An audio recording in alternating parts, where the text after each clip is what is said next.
Well, at least they're talking. I mean, I suppose that's better than nothing, you know. Even though the third party doesn't really is uncomfortable with it. I guess there has to be some wheeling and dealing, some negotiating, some back door deals or whatever. But something has to give. Something we have to make progress everywhere because the stuff's getting old.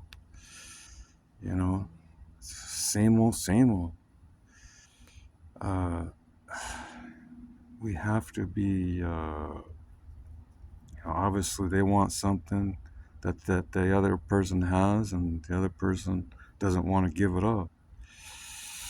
So I don't know if it's kind of piracy or what, but or greed or entitlement.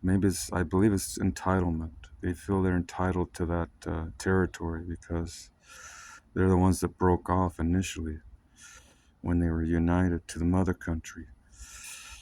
So supposedly, you know, Western civilizations are for independence wherever it's found around the world. So we support that because we did the same thing. We broke off from our motherland, from England, and we wanted independence, and it cost dearly. Obviously, it cost many lives.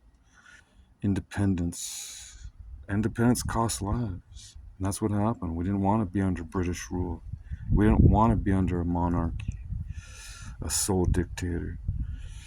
So they sent their ships over to try to get us back in line, to try to make us subservient. They wanted their 13 colonies. They wanted us to pay, they wanted us to pay taxes. And there was no problem with paying taxes to the British Parliament, or it wasn't Parliament back then. I believe it was still total monarchical. I don't know if it was, and if it was Parliament back then. I don't know when the Magna Carta was, but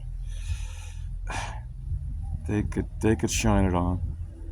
They could veto what Parliament says. But if they ganged up on them, they would put them on trial and either put them on the gallows pole or put them on the guillotine or the sword. So he couldn't really piss off too many people because it could cost his head. You know what I mean? So they exercised their power as long as they had their lynch mob with them, and they were strong enough to put down any opposition. I guess they didn't have too much to worry about. But when they band together, the Parliament, when they band together, they could wield power over the monarchy. But they had to band together and at the risk of their own lives.